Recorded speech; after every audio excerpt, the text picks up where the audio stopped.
তার মানে এত পরিমাণ আওয়ামী লীগের পুনর্বাসন বিএনপিতে হয়েছে, তারা আগের স্থলে তারা এখন আমরা শেষ করব মানে বলতে পারছে না। সেখানে যেই দলেরই হোক তাদেরকে গ্রেপ্তার করতে হবে, আইনের আওতা আনতে হবে।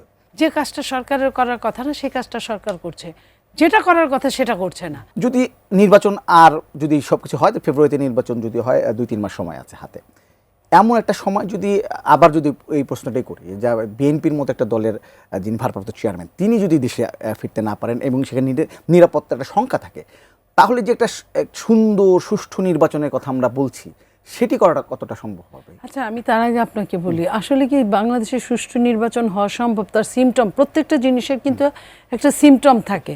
বলে না যে সকালে সূর্য দেখলেই বোঝা যায় দিনটা কেমন যাবে। আপনি মনে করেন যে আইন শৃঙ্খলা রক্ষাকারী বাহিনী সরকারের নিয়ন্ত্রণের মধ্যে নাই, সেটা নিয়ন্ত্রণে থাকলেও তারা কিন্তু নির্লিপ্ত থাকে। দুইখানে একখানে মারামারি লাগুক, দেখবেন তারা কারণ তারা ট্রমাটাইজ, তাদেরকে ওইখান থেকে বের করা হয় নাই। অস্ত্র, আপনার এখনও 3 ভাগের 1 ভাগ অস্ত্র থানা থেকে যে লুট হয়েছিল সেই অস্ত্রগুলো বাইরে, এবং লক্ষ লক্ষ প্রায় 6 লক্ষর অধিক গুলি লুট হয়েছিল, সেই গুলিগুলা বাইরে। আপনার এই এছাড়াও যে ইলিগ্যাল অস্ত্র, আগে যেভাবে অস্ত্র ধরা পড়তো এখন কি ধরা পড়ে না। তা এই অস্ত্রগুলো কোথায়? তা আমরা যদি 3 জন একটা ভোট কেন্দ্রে থাকি, 3 জনের মধ্যে যদি বচসা হয়, যদি কথা কাটাকাটি হয় 3টা দলের, 3 জনই তো 3 জনকে ভয় পাওয়াটা কি স্বাভাবিক না? যে ওনার কাছে অস্ত্র আছে, আপনি আমাকে সন্দেহ করতে পারেন, আমি ওনাকে সন্দেহ করতে পারি, উনি আপনাকে করতে পারেন। তো এই যে জিনিসটা, তাহলে আপনি এই জায়গাগুলো কিভাবে আপনি নিউট্রাল নির্বাচন আশা করেন? নাম্বার 4, সরকারের আপনার অসহযোগিতা কেমন আমি বলি, যে কাজটা সরকারের করার কথা না সেই কাজটা সরকার করছে, যেটা করার কথা সেটা করছে না। সরকার কিন্তু 6 মাস আগে কিন্তু অস্ত্র জমা দিতে হয়, বৈধ অস্ত্র, সরকার কিন্তু এখনো কল করে নাই, আপনি খেয়াল করেন।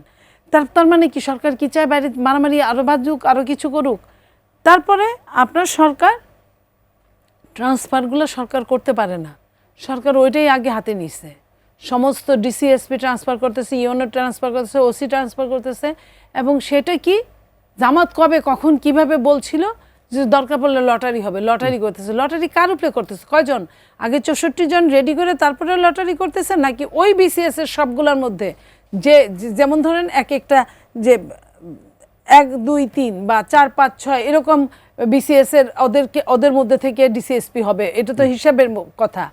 সেইখানে সবগুলা থেকে লটারি করছে, নাকি আগে রেডি করে তারপরে লটারি করছে? যে আমি সবগুলাই আমি আমার পছন্দের একটা দলের লোক নিলাম, নিয়ে আমি তার মধ্যে লটারি করে দিলাম। কারণ যাদের কথা বলছি তারা তো গুপ্ত রাজনীতি করায় উস্তাদ। তারা আমার ঘরে যে লোকটা এটাও তাগর লোক, তাগো ঘরে যে লোকটা এটা তো 100% তাগর লোক, আরেক ঘরে যে লোকটা সেটাও তাদের লোক। তাহলে সরকার এখানে কোনখানে আপনার তার সদিচ্ছা প্রকাশ করছে? তো আবার যখন ইসি যখন তফসিল ঘোষণা করবে, আবারও কি আপনার কি বলে ট্রান্সফার হবে? তাহলে 1 মাসের মধ্যে কয়বার ট্রান্সফার? তাহলে দেশের অবস্থা তো এমনিই খারাপ অবস্থা হয়। সেইখানে সরকার কিভাবে আপনার নিউট্রাল ইলেকশন করবে সেটা দেখার পরে না আপনি যে প্রশ্নটা করছেন সেই প্রশ্নের উত্তর আসতে হবে যে তারেক রহমান আসলে কি হবে, না আসলে কি হবে। আসলে কি সরকার নিজে চায় কিনা যে ইলেকশন হোক? এই অবস্থা কি এরকম লেজেগোবর অবস্থা? আমার কাছে মনে হচ্ছে সরকার আন্তরিকভাবেই চেষ্টা করে যাচ্ছেন। দেখুন, আমাদের বাংলাদেশে বাস্তবতা হলো সবাই সন্দেহ সংশয় করেন। কোনো বিষয়ে সব দলকে আপনি মানে খুশি করতে পারবেন এটা বাংলাদেশে আসলে কঠিন। কারণ প্রত্যেকটা দলের দৃষ্টিভঙ্গি কিন্তু আলাদা।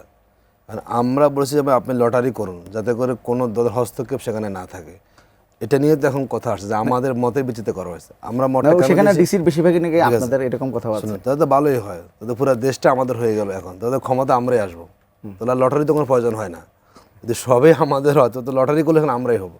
এগুলো বলার জন্য বলা হয়, এগুলো হলো মানে বিরোধিতার জন্য বিরোধিতা করা। বাংলাদেশ জামাত ইসলামীতে যারা বিএনপির আমলেও খুব বেশি জামাত নিয়োগ হয়নি, 2001 সাল থেকে 6 সাল আমরা তখন জানতাম যে শিবিরের মানে নিয়োগ আসলেই কিন্তু সেখানে খুব মানে যাচাই বাছাই করা হতো। আওয়ামী লীগের আমলে তো হয়ই নেই, তাহলে সব কি অটো জামাত শিবির হয়ে গেছে? বলছে যে গুপ্ত রাজনীতি জামাত অনেক বেশি, মানে তাহলে গুপ্ত এখানে ডিসিএসপি হয়ে গেছে সব। এখানে মানে গুপ্ত শব্দ ব্যবহার করতে করতে এখন এটাকে এমন জায়গায় ব্যবহার করা হচ্ছে, এটা আসলে কোন শব্দ অর্থে ব্যবহৃত হয় এটা আমাদেরকে এখন বুঝতে হবে। দেখুন, এটা বাস্তবতা। বাংলাদেশের দীর্ঘ সময়ে জামাত এবং রিক্রুটমেন্ট নাই। এখন এই জায়গা থেকে তো রিক্রুটমেন্টটা বিএনপি তুলনামূলক বেশি, যেটা আমরা মনে করি। সুতরাং এটি যৌক্তিক নয়, বরং আমরা মনে করি যে উদ্যোগটা সরকার নিয়েছে এটা নিরপেক্ষভাবে সাজানোর জন্য, এটাকে আমরা সাপোর্ট করা সেখানে প্রয়োজন। যেটা আমরা বলবো, দেশের নির্বাচনকে সুষ্ঠু করতে হলে অস্ত্র উদ্ধার করতে হবে, এখনও সেটা আমরা দৃশ্যমান দেখছি না। এক মিনিট। দুই হলো, যারা সন্ত্রাসী আছেন যেই দলেরই হোক তাদেরকে গ্রেপ্তার করতে হবে, আইনের আওতা আনতে হবে। দুই নম্বর হচ্ছে, আমাদের ভোট কেন্দ্র যেগুলো আমরা বলি যে ঝুঁকিপূর্ণ ভোট কেন্দ্র, সেগুলোর ব্যাপারে তাদেরকে আলাদাভাবে একটা পরিকল্পনা গভর্নমেন্টের থাকা প্রয়োজন। আমরা মনে করি সরকার যাই করুক, যদি আইন শৃঙ্খলা বাহিনী নিরপেক্ষ না থাকে, সরকার আন্তরিক করে ইলেকশন সুষ্ঠু করা যাবে না। আমরা আশা করব এবার নির্বাচন জাতির কাছে একটা প্রত্যাশাই নির্বাচন, যারাই দায়িত্ব পালন করবেন সরকারি বেসরকারি সবাই আন্তরিকতা করে ইলেকশনটা আমাদের সুষ্ঠু হয়, যাতে আমরা একটা ভালো সরকার পাই। যে ক্ষমতা কিন্তু আইন শৃঙ্খলা বাহিনী বলছে, একটা ভিডিওতে দেখলাম একজন জামাত নেতা গিয়ে একজন ওসিকে বলছেন যে 3 দরকার বলে ফোর্স দিবেন। শোনে, এটি উনি গোয়েন্দা সংস্থা ওটা আমরা খেয়াল করেন না, উনি হেল্প করেন বলছেন যে আমি প্রয়োজন আপনাকে লোক দিয়ে সাপোর্ট দিব, তারপরে অন্যটা বন্ধ। শোনে, উনি তো একজন সরকারি, উনি ডিএজি, লজিস্টিক্স সাপোর্ট দেন। উনি একজন সুপ্রিম কোর্টের লয়ার, উনি কিন্তু লজিক বুঝেন কোনটা বলা, আশ্বস্ত করেন যে আমি আশ্বস্ত করা হয় আপনি আসলে আমার পাশে আছে। This is called deep state. শুনেন, যাতে পরিস্থিতিটা আমাদের স্বাভাবিক হয়ে যায়। ধরুন আপনি এখন কোনো কিছু পাচ্ছেন না, ছোট একটাকে এনে এটাকে এত বড় বড় করা হচ্ছে, এটার বাস্তবতা। ভিডিওগুলো করে কি আসলে তা তো আমরা জানি না সে কে কখন করে, সেখানে করে। এখন মনে করেন বিএনপির তো অনেক আসে না, বিএনপির প্রোগ্রামের কথা লিক আউট হয়ে যায়, ওখানে জয় বাংলা স্লোগান দিচ্ছে না, ওখানে তার জামাতেও তো জয় বাংলা স্লোগান দিচ্ছে, আমরা তো ওটাও দেখেছি। আমাদের কোথাও আপনাদের ঢাকায় বড় প্রোগ্রাম করলেন, কতগুলো লোক জয় বাংলা স্লোগান দিয়েছে। এটা ভুল কথা। আপনার ওনাদের এমপি মনোনয়ন পাওয়া ব্যক্তি জয় বাংলা স্লোগান দিচ্ছে, বহু জায়গায় আমরা দেখি ছোট ছোট ক্লিপে। তার মানে এত পরিমাণ আওয়ামী লীগের পুনর্বাসন বিএনপিতে হয়েছে, তারা আগের স্লোগান তারা এখন আমরা শেষ করব, মানে বলতে পারছেন না সেখানে।